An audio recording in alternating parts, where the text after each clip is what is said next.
Hey guys, and welcome back to the FFP. We got a fun video today. We're going to do buy or sell. Rob, you're going to handle 4 buy or sell situations, and so am I. We're just basically going to talk about, hey, from week 1, this thing happened. Is that going to continue? But we've also got something better in this video, which is going to be at the end of the video. Probably more importantly, why I think we're going to get a lot of views on this. It's just going to be that we're going to do updates on player injuries and what you need to know. We do our waiver wire and our start sit video so early in the week that I think you guys need some time to just be updated because a few things have happened since we last made a video.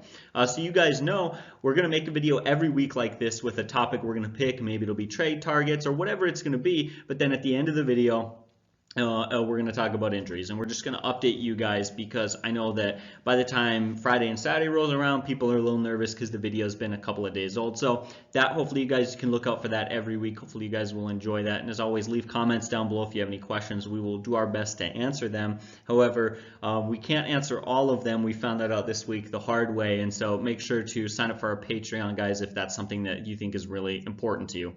But Rob, if you don't have anything to say, I don't have anything to say. Let's get going. Let's keep moving on. Right, let's get right into it. First, buy or sell. Todd Gurley is no longer an RB1 in fantasy. Am I buying that or am I selling that? I'm selling that, okay? I'm selling that all day long. I don't buy that at all. In fact, I tell you what, if you're scared of Todd Gurley and a number of you watching this video, playing leagues with me, go ahead and trade him to me. I'd be happy to take him off of your hands. So in order for him not to be an RB1, is there 12 other running backs? Because your standard league is, 12 teams basically, right? Is there 12 other running backs better than him? With his talent in that offense that's high-powered like McVay, I doubt it. Once again, he's got some question marks, but I doubt there's 12 other guys you can definitively say, yeah, they are much better than him. So let's look at a few other reasons why I think that this guy is still considered a running back 1 in fantasy football. In week 1 in 2019, a lot of people felt the Rams offense, that high-powered offense that they had, that they struggled. They didn't look as good. And I was one of those guys. If we looked at it, they didn't seem like they were clicking on offense. They weren't moving the ball. They struggled. They struggled to the point of scoring 30 points still. You know what I'm saying? So, even in their struggles, what's going to happen when they hit on all cylinders? So, still very good. Since McVay has taken over that offense in 2018, they scored 32.9 points per game. 2017 was 29.9 points per game. In those 2 seasons, they were first and second in the NFL. So that offense with him as head coach, even going back to week 1, they average about 30 points per game. So even though they're not looking sharp, they still look great. They're still great offense.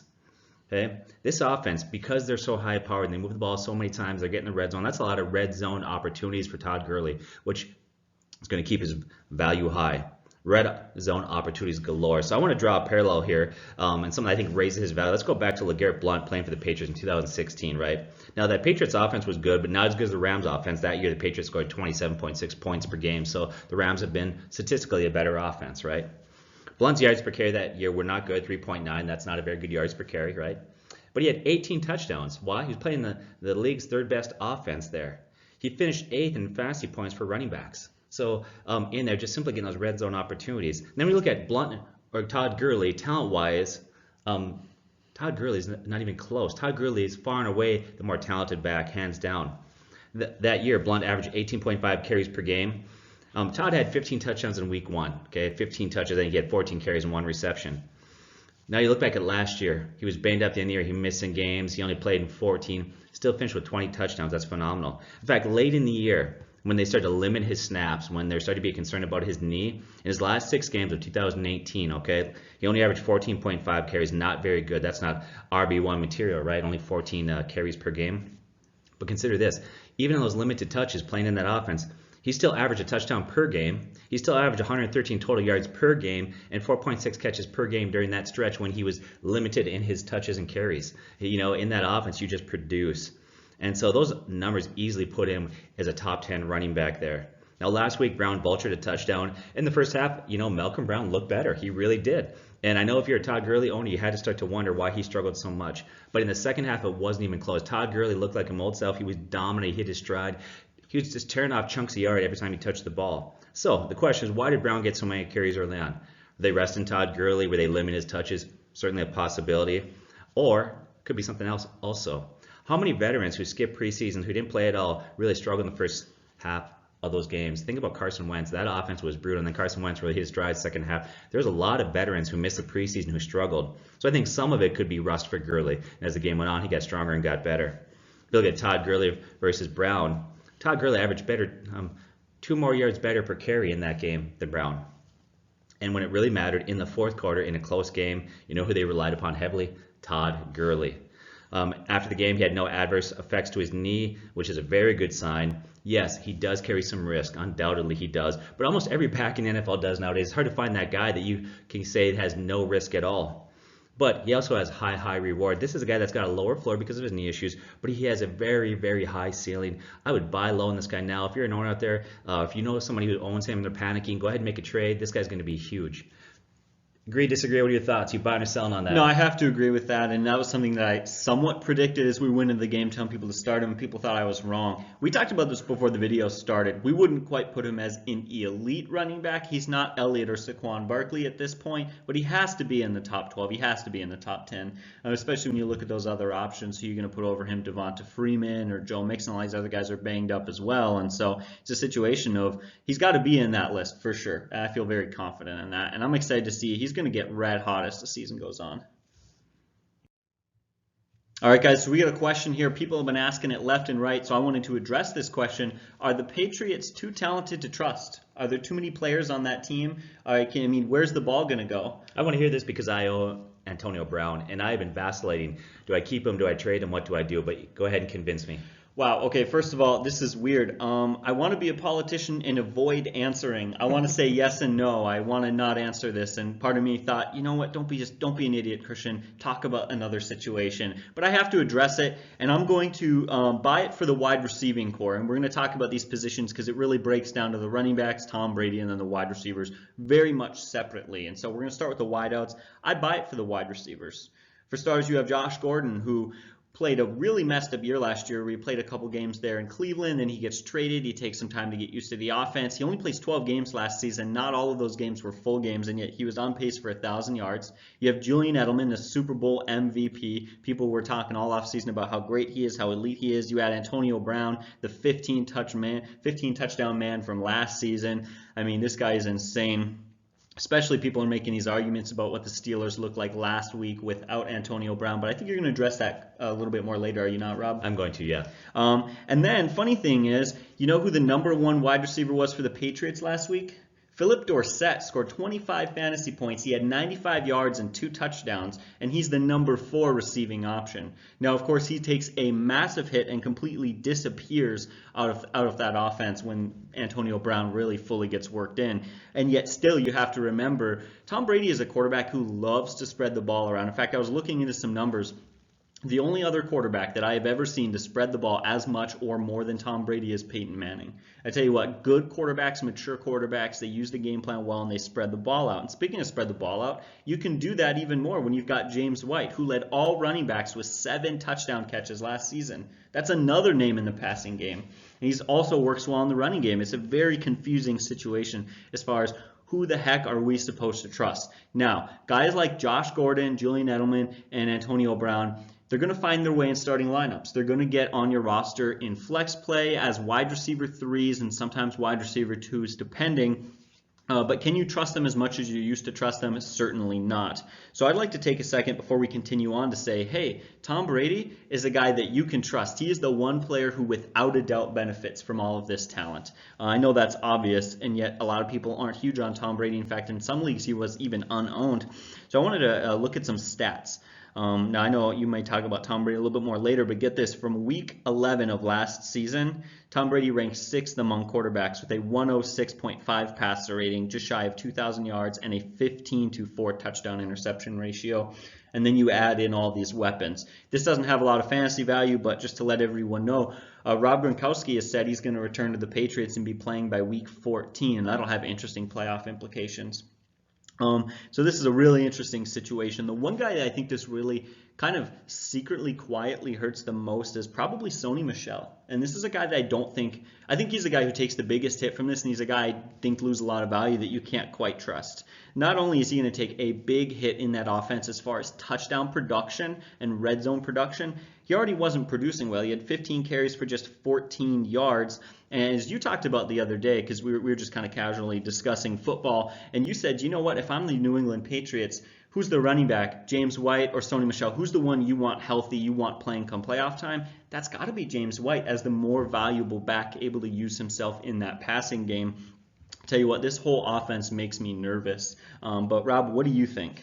Yeah, when I look at the situation here, I think all these guys have very safe floors. They play in an offense that's not going to struggle too much. They're going to always put points on the board and do well. So it gives you a solid floor there, but I think it lowers all their ceilings. What's really fun about that, though, is people are really concerned, and I am too. I got Antonio Brown. I'm going to play the guy. I think he's going to be solid for me. He's not going to put up those numbers he did in Pittsburgh.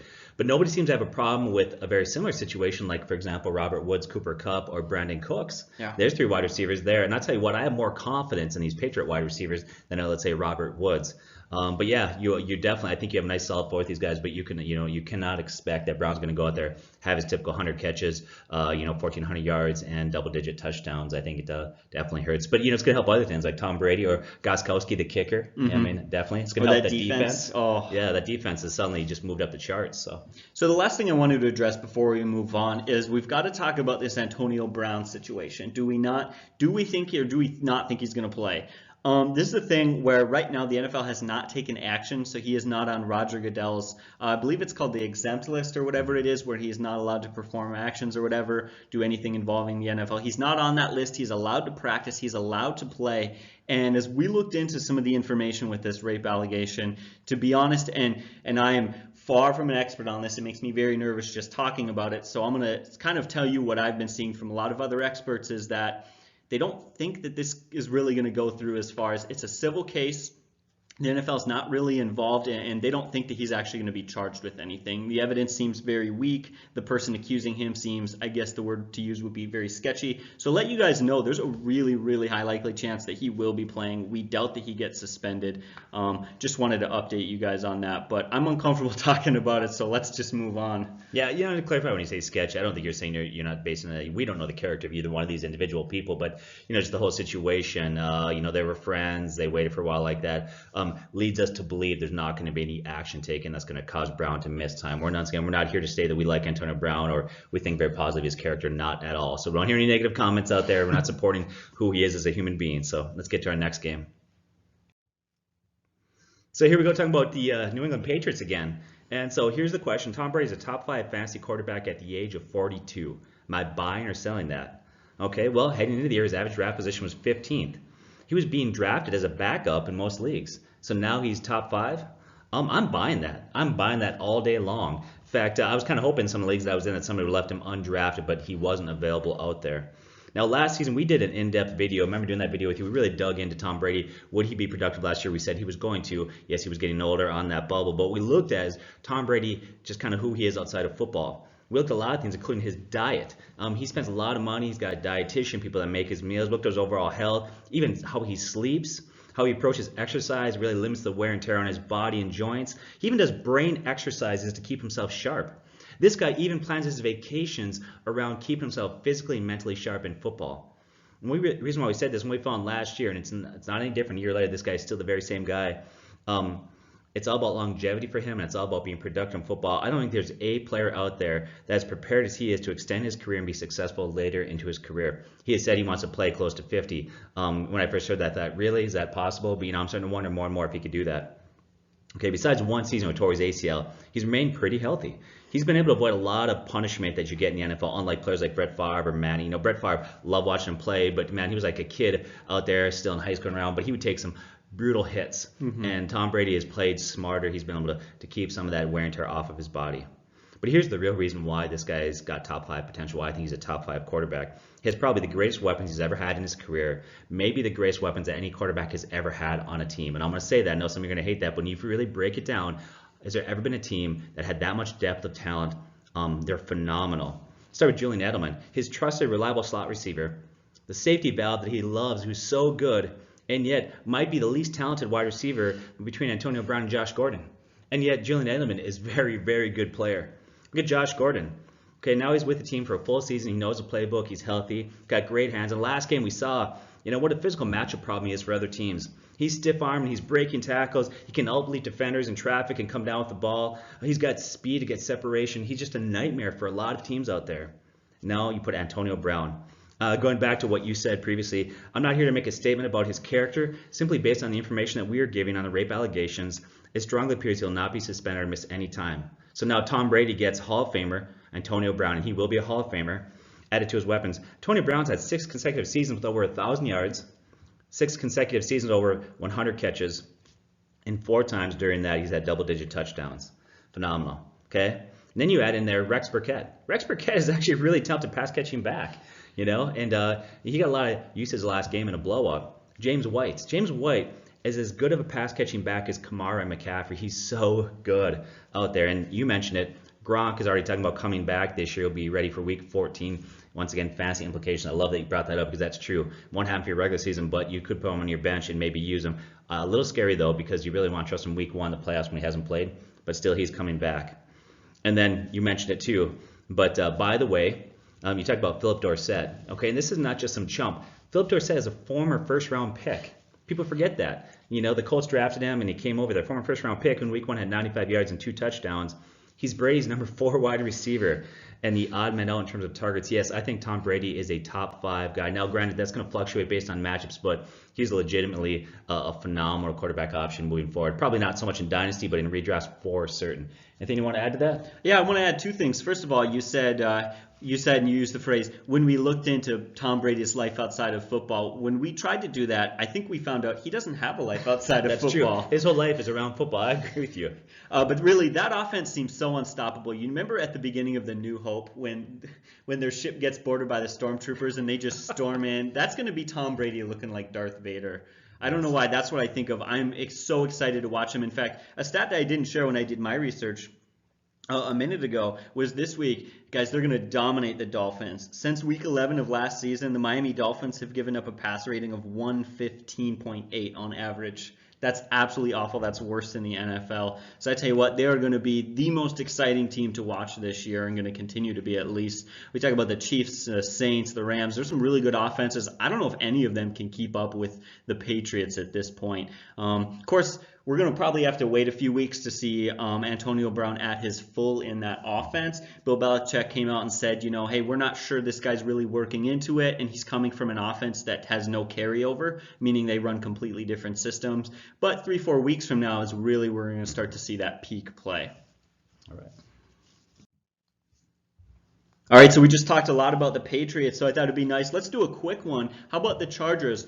Are the Los Angeles Chargers a legit offense and have legit fantasy talent now that Melvin Gordon is out? I'm buying that 100%. That's an absolute yes. For starters, they're 5-0 without Melvin Gordon. That right there should tell you a lot. But is that just due to the defense? No, I think there's a lot more that goes into it. Week 1, Phillip Rivers had 28 fantasy points. He threw for 333 yards and 3 touchdowns. He was lights out. Of course, he was lights out because he leaned on Keenan Allen, who went over 120 yards and a touchdown.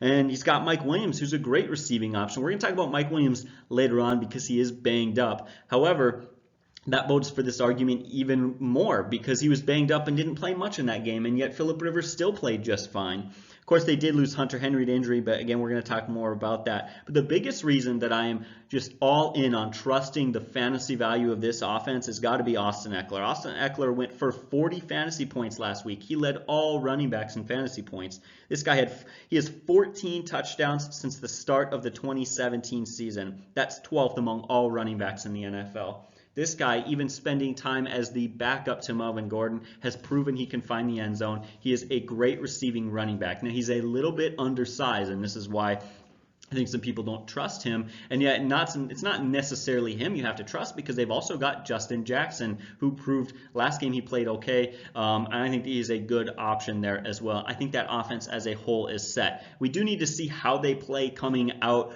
of not having Hunter Henry, and yet they haven't had Hunter Henry for a while. He's been banged up every season for the last 3 years, and so it's not necessarily that big of a problem, and I think it's something that they're sort of used to dealing with. Again, I don't want to waste a whole lot of time on this, but I don't have a whole lot of concerns with that Chargers offense. They are playing red hot. And you know what? Veteran quarterback Phillip Rivers, he looks good as he has always been. I don't know what it is about 2018, about modern day football, but quarterbacks are playing longer than they ever have. At least it seems that way. I guess I wasn't around a long time ago. But what do you think, Rob? Yeah, you know, I like it. I agree with you. I think so. The only thing I had, and you actually brought it up, the only concern I have with this offense is injuries. Lost Hunter Henry, Mike Williams is banged up there. I'm sure he'll be fine. You can't lose too many more guys. You'll start to have some issues there. I wonder if they're going to go after a tight end or pick somebody up there. But yeah, you know, it's funny because Philip Rivers year in and year out is a guy that we kind of overlook. Yet every year he quietly goes out and he'll throw between 28 to 32 touchdown passes, 4,000 yards, and not a very, what I would call a sexy pick, but yeah, as good as it gets there. So yeah, I think you can trust these guys. I think that the one thing that you didn't talk about is what's going to happen now. Melvin Gordon's come out and said he's not going to be like Le'Veon Bell. He plans on being back midseason. They even talk about come back between weeks 6 to 8. That can muddy the waters if you're Eckler owners. But then again, Le'Veon Bell said the same thing last year and then decided to sit it out. So I just don't know. Plus, you got to be honest with you, maybe I'm petty, but if I'm the Chargers, I wouldn't want him back. I don't know, that probably takes a couple of weeks to work him back into that system if that's the case. And like you said, I don't expect that will be the case, that he'll come back. I think, honestly, there's a very high likelihood that he doesn't play this season. So I'm going to make a bold prediction there. Okay, if you're listening to me, Chargers owners, and if you're listening to me, Eagles owners, there's talk early in the year that they might make a trade for Melvin Gordon, but they ask for too much, right? There's a guy that we like on the Eagles that we think has a ton of talent, who's the number 2 guy, tight end, Dallas Goedert. This guy has got a lot of talent. Wouldn't that be a beautiful trade there? Goedert goes to the Chargers. Gordon goes to the Eagles. They need a running back. We saw week 1, and we know that issues. That would be a great match. I don't know if they're going to do that. I'm sure it's not going to happen, but I think it would be a perfect fit. Lastly, guys, I want to let you know the Mike Williams injury. Stick around to the end of the video. I'll update you on that, but I don't want to mention that now because we've got a whole section to do for that. So, Pittsburgh Steelers fantasy players are a bust without Antonio Brown. Am I buying or selling that? I'm selling that. Okay, I still feel very comfortable with the Steelers players there. I think they're going to put up good numbers this year. I want to break this down a little bit. Yes, they struggled week 1. I know you're scared a lot of Steelers owners out there. If you're Juju Smith owner or James Conner, which I actually own both of those guys in separate leagues. Look at week 1. It was on the road. Okay, so playing on the road is hard in the NFL. On the road versus Super Bowl champs. A team that may be one of the greatest, if not the greatest team in NFL history. It feels you guys are probably think that I'm a Patriots fan. I got a Patriots you got to jersey. relax a little bit. People are gonna start hating on us. I'm a Vikings fan actually, and by the way, I love my Vikings. Hope they beat the Packers this week. But I try to put my emotions aside and just look at numbers. And the Patriots are a great team. So he's on the road. That's harder. If you know Ben Roethlisberger, historically he struggled on the road. Now he's made some improvement in the last couple of years, but I want to look at a breakdown, kind of his road versus home numbers there. Historically, his road numbers are significantly worse. Some examples are his quarterback rating between 2014 and 2016, a 3-year stretch there. I'm going to give you his quarterback rating at home versus on the road. 1 year was 116 to 78. 1 year was 102 to 86. That was 114 to 91. His average home quarterback rating was 111 versus road 85. That's 26 points lower. Now, he's made some improvements the last couple of years, but he still just plays worse on the road. He just simply does. Now, that's not uncommon. You deal with crowd noise, there's a lot of other factors there, typically speaking. Now I want to talk about the New England Patriots defense a little bit there. Once again, I'm not a Patriots fan, but I'm just going to talk about the numbers.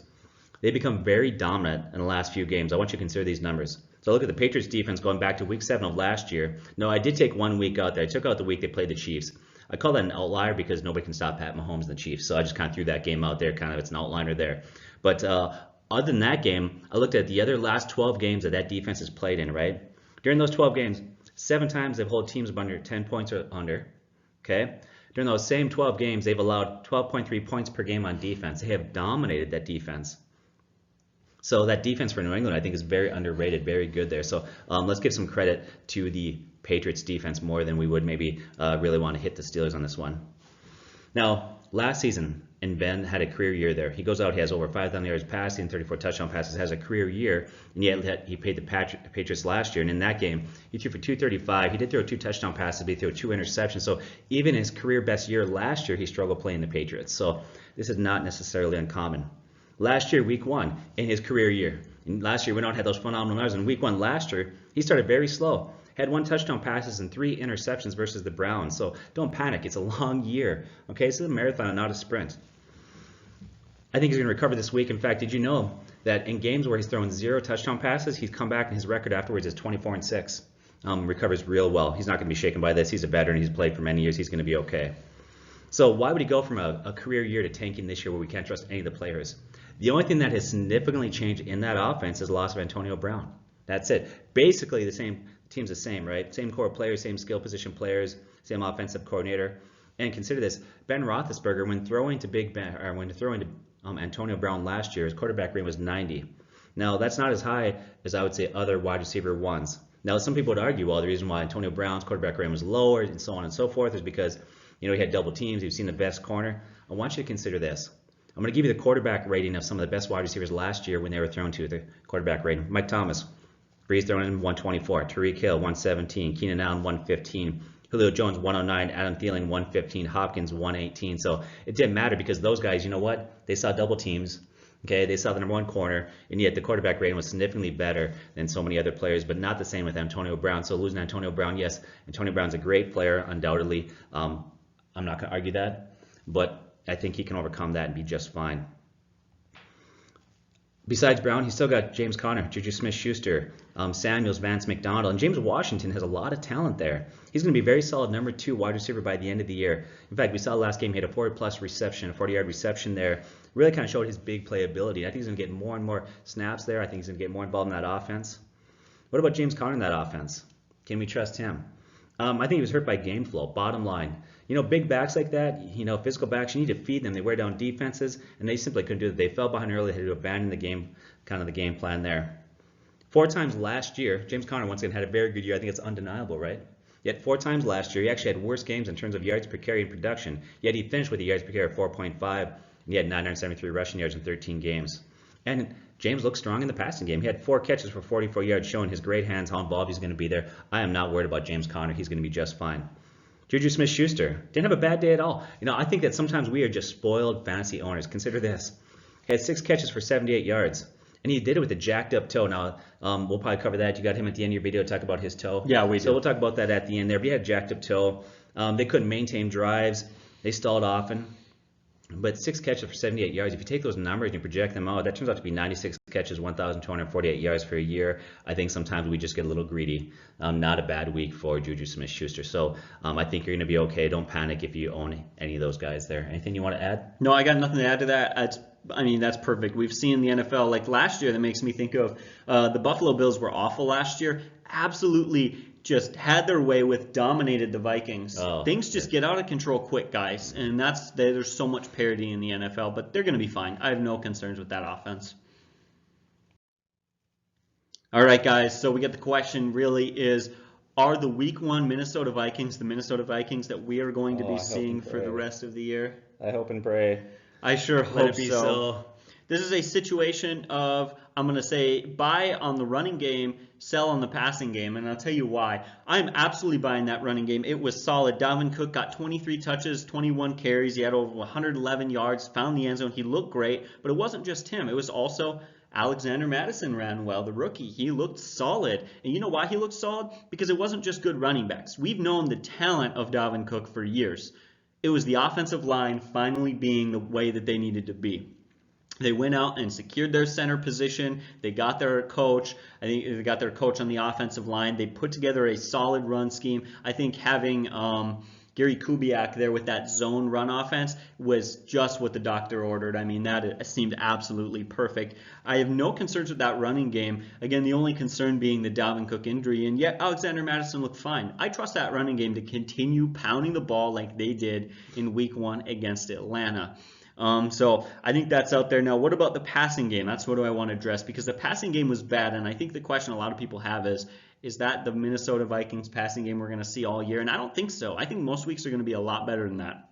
For starters, Kirk Cousins threw the ball just 10 times. Did you know that was a career low? Funny thing was, I was watching some TV earlier, and somebody was talking about how he was going up to teammates asking them, have you ever played in a game like this? And he compared it to playing 8th grade football. Now, I know this. I coached 8th grade football for a year. Yes, indeed, 8th graders throw the ball oftentimes more than 10 times a game. That is so unbelievably rare. I've never seen an offense do that and win a game like that. And so you know what's going to happen? They're going to face some tougher matchups. They're going to face some closer games, and they're going to be throwing the ball more. Furthermore, when they threw the ball, they were successful. They got the job done. Adam Thielen had a touchdown. He had a good day. He ran over a defensive back to find that end zone. He looked awesome. Stephon Diggs only had 2 or 3 targets, and he looked great. In fact, both Stephon Diggs and Adam Thielen had caught all of their targets, which is an insanely high and efficient number. Kirk Cousins finished 8 for 10. So what we saw was very limited. It was extremely effective. Now the one note being Kyle Rudolph, who caught 0 balls. He had 1 target. That's also sort of similar to what we're going to see. We don't trust Kyle Rudolph in that offense. We've talked about it time and time and time again. But I think this Minnesota Vikings team looks very good, and I do trust that offense. Now, Kirk Cousins had a rushing touchdown. I don't expect him to continue that trend, but because I do I do trust that offense to continue moving the ball. I imagine what's probably going to happen, he's not going to have rushing touchdowns, but that play's just going to switch. In further games, they're just going to run the ball in that situation or throw the ball. And so, again, I think it's a pretty simple situation. I trust that offense, and I think in other games they're going to be forced to score more points. They could actually have even more fantasy value than they did last week. Yeah, he was really efficient in that game, 8 for 10 for 98 yards. His quarterback rating was 140. That's really good. Once again, they just didn't need to throw the ball at all, and I think they had to. They would have, and they would have moved the ball and been just fine. So many people are down on Kirk Cousins. Yet last year went out and he had 30 touchdown passes.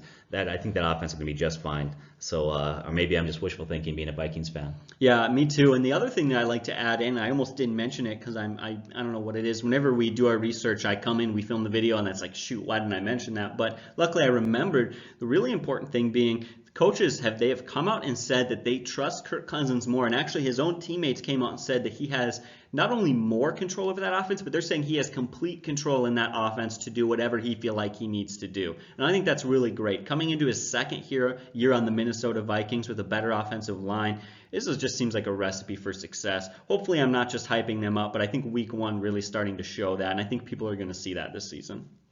All right. So my final one here, Lamar Jackson, the Ravens offense, they will dominate out here. Am I buying or am I selling that? I'm selling that. Nothing against Lamar Jackson and Hollywood Brown and some of those players there, but that was just an anomaly. But I want to start with Hollywood Brown there. Okay, yes, he is fast. Yes, he has talent. I'm not denying that at all. I think he's obviously going to have a good career, showed what he can do, what he's capable of doing there. But if you watch the game, what you noticed was a lot of his stats were Miami's ineptness. If you look at it, it was missed tackles, blown coverages, things like that, slam patterns that should have been, maybe a 10-yard gain. He just beat the coverage once again. A lot of it was just the team he was playing. The Miami Dolphins look like they could be historically bad this year. It's Miami. In fact, I just heard today they're saying that defensive back Fitzpatrick wants out. Their team is being gutted. They're in a huge rebuild. There's a lot of talk even before the season that they want the number 1 pick so they could get their franchise quarterback. It seems like that's exactly what they're doing right now. They traded away their starting linebacker Kiko Alonso. You go on and on and on. Here's another reason why the offense put up a lot of points. Miami had 4 turnovers. The time of possession was 41 minutes to 19. That was ugly. Other teams' offenses are going to stay on the field. They're not going to get that many opportunities. They're not going to get that many snaps. That's just simply not going to happen. Now, the other thing I noticed watching the game there is that Ravens' offense was supposed to be new. Now, maybe they didn't have to throw a lot of wrinkles out there because they dominated that game, but they said we're doing new things in offenses now. But if you watch it, they looked really similar to last year's offense, what they ran and what they did. Lamar Jackson, no doubt, I want to give him credit. Seems like he's a quality young kid. I like the guy. He has no doubt gotten better. I hope he has a really good year there. But this game was an anomaly against a terrible Dolphins team. I think the Ravens are going to make the playoffs. I think the Ravens are going to have a good year. But that team is built around, I still believe, defense and running the ball, and that's what they're going to go to. And when you start getting the colder months and when they need to play some of these good teams, they're going to turn back to running the ball and playing defense. So don't expect them to duplicate that again. In fact, I will say this. Waiver wire, there's 2 guys out there that a lot of people struggle with, Hollywood Brown or Terry McLaurin. And I'm all over Terry of the 2, honestly.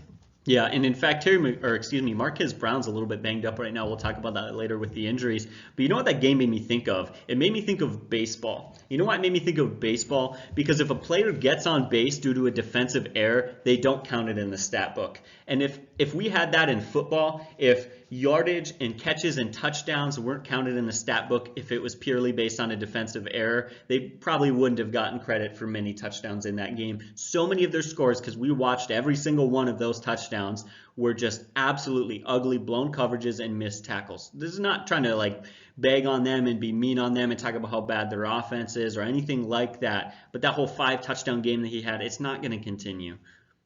All right. All right, guys, so I wanted to address something. The question is, are there loads of good tight ends? Because week one was a historically good, just a historically good week for tight ends. In fact, there were 17 tight ends with at least 10 fantasy points. That would tell you, hey, there's 17 tight ends who were reasonable plays. And yet, I'm selling this, or I'm selling this. I don't think that you can trust a lot of these tight ends week to week to week. I want to talk about this. For starters, it was a weird week. There were 2 tight ends with plus 30 fantasy points and 4 tight ends with plus 20 fantasy points. And it was in a very obscure situation. So when we stop and look at it, guys like Jason Witten, CJ Uzuma, Tyler Higbee, and Blake Jarwin all had plus 10 fantasy points. I don't expect them to continue to do that. Possibly Jason Witten, but we've talked about Higbee, Jarwin, and Uzuma not having much fantasy value. I don't trust any of those guys. Do you trust those guys? Certainly not. A bit of a fluke is TJ Hawkinson went over 30 fantasy points. He's good, but he's not that good. Delaney Walker had 22 plus points. I don't trust him. I certainly don't trust him to get 2 touchdowns like he did last week. Vernon Davis had 1 big long touchdown. That boosted him to plus 15 points. One of the other players who went over 10 points was Hunter Henry. He is now out for the season. And so when we look at it, there were so many tight ends in week 1 who were good options. But I sat back and asked myself this question. Is that going to continue? And I didn't think so. And so I really dug into the numbers and found, like, if these guys continued to have those points every single week, if Delaney Walker has 2 touchdowns a week, which I don't think he'll even average 1 touchdown a week, he'd be insane. He'd be through the roof. And again, there's just so many different situations. And so when we look at that, I don't think those numbers are going to continue. I still think that we really stand by our philosophy of, hey, you got to go out and try to get one of those top 5 tight ends. Those are the only guys that you can really trust and really rely on. Even teams like the New England Patriots, who are used to having good tight ends, they don't have a good tight end this year. Granted, they're fine with their wide receivers, but when you look at it, I don't think that you can trust a lot of tight end situations. And I just wanted to secure that, or kind of take a second to remind everyone of that, because I've been hearing a lot of talk about how many great options there are, and I don't think that a lot of those options are quite as great as people think. Rob, what do you think about that? Because it was a really weird week. Yeah, people tend to overreact. I think, I can't remember, it was a couple years ago, there was a running back, I think his name was Kuhn, John Kuhn, I think it is, fullback for the Packers, ended up getting 3 touchdowns in the game, and then the waiver wire went crazy for the dude, and I think he had 1 more touchdown the rest of the year, barely had any carries, things like that happen. You've got to be able to sort through that. Take a look at it. Last night, Thursday night game was complete. Now, Greg also, give him credit, he actually had a good game. It looks like, he's still got a couple years left, some gas in that tank there, and maybe he's going to be back to his old self. Although, this is a guy that's been successful. Yeah. But in that same game, O.J. Howard, that many, many people thought were going to be ranked high, had a really bad game, and that's back-to-back weeks now. And so I think, once again, you're seeing some of these numbers are going to definitely come down. The one thing that I thought was funny is there's a huge week 1 for tight ends, and yet some guys like Zach Ertz or Kelsey. Kelsey had a good game. He didn't have a great game, though. Mm-hmm. So I agree with you. I think, as far as they're going to be ups and downs, but for me, I want a tight end that week in and week out that I can trust, that I can plug in on for about my matchup. And a lot of the guys you mentioned are definitely matchup guys. Mm-hmm. They're plug and plays, and they're not guys that you can trust, and that's what you're saying. Yeah. So that's why we say go for the top 5 or 6 guys that you can play every week no matter what. The one thing that we do like, though, about the tight ends that we talked about, this was Evan Ingram. Yeah. He was everything that we said he could be and should be. He is a stud, a hybrid tight end there. So. Actually carried me to wins in 2 leagues with a 30.6 fantasy points. I actually wasn't going to do this tight end one. I felt like it was a really boring subject. I had like 10 people commenting this week, should I trade away my tight end? And I was like, all right, maybe we need to slow this down a little bit. But that's what we've got for our buy and sell. Now to get to what I think is maybe the slightly more important part of the more week 2 relevant, which would be, I'm going to go through a lot of injury information that you guys need to hear. All right, so this isn't going to be the most interesting section. I'm just going down, reading off what I read. So we're going to go through tons of names. This is probably like 20 plus names just to update everyone on what's going on. Joe Mixon, he's got that, I believe it was low ankle injury. He was fully participating at Thursday's practice. Looks like he's going to play. So that's good news for you guys. At least that's what we're seeing so far.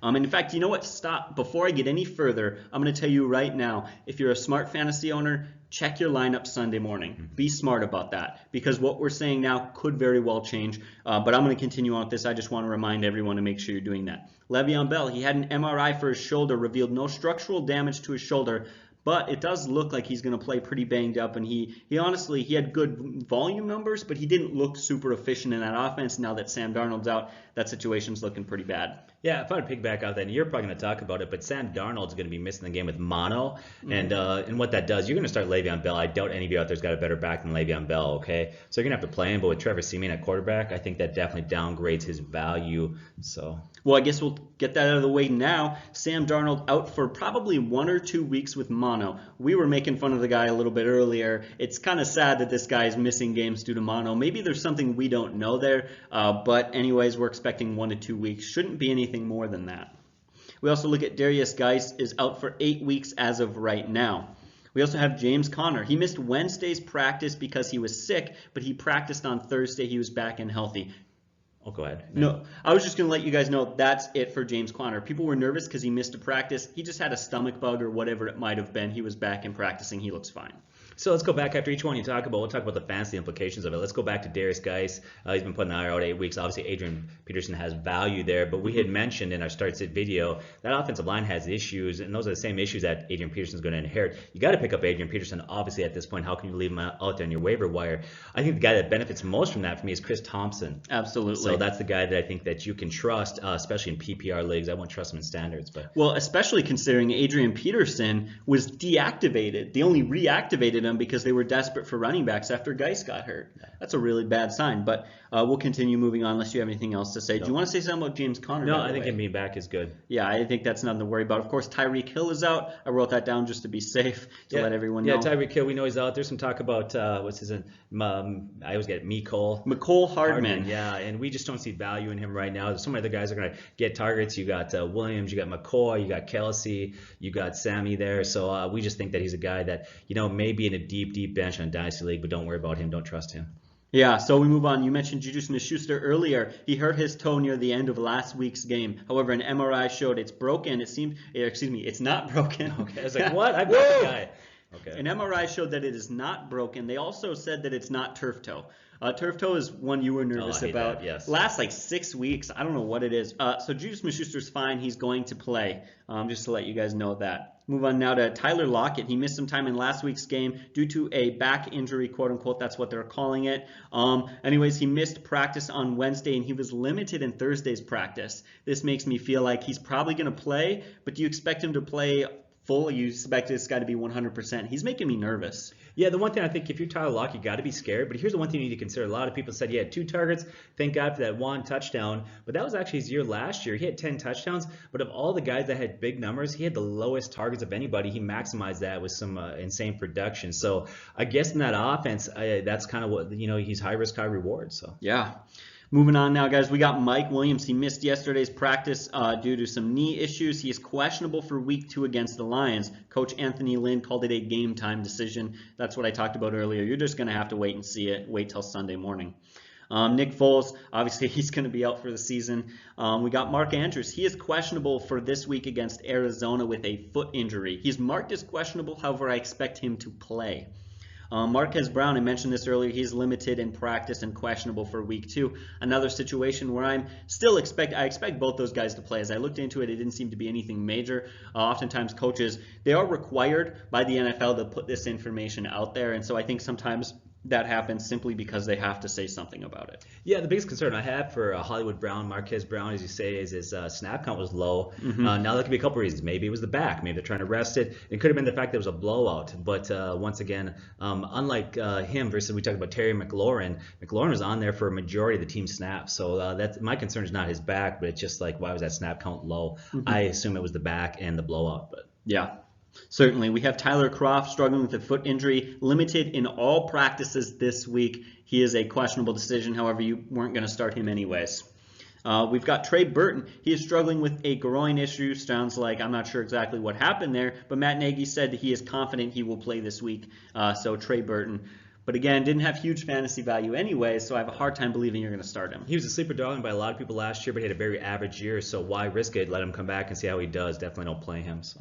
As far as the Bengals go, A.J. Green, he is still not practicing. He is still out, and I believe he is still in a boot. Could be wrong on that, but he was. Actually, I saw this week he's actually out of the boot now, and he was jogging. All right, so that's good news. So that's good news. However, it was confirmed that he will not be playing this week.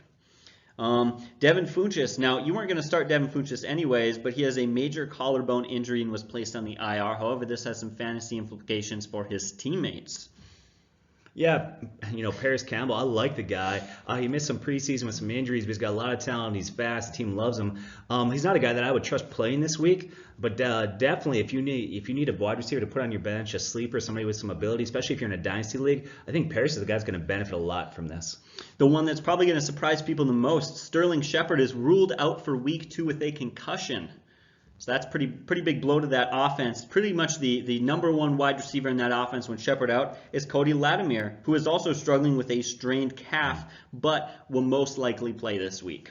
The final, sorry, what were you going to say? Yeah, as far as Cody goes, I don't know if I'd start him anyways in that offense. That's not that great. And I think the guys are going to get those targets. You're going to see Saquon Barkley and Evan Ingram. So even with Shepard out, I just wouldn't trust Lattimere. So. All right. The last guy I wanted to mention was Jordan Reed. He is unlikely to play in week 2 with a concussion. He's another guy I highly doubt you were going to start him unless you were desperate. So maybe go pick up somebody off the waiver or whatever. But that is really all the tight ends that I could, or all the players that I could think of to update you guys. And if I missed one, make sure to ask a question. Make sure to let us know. But that seemed to be everything that we needed to update you guys on.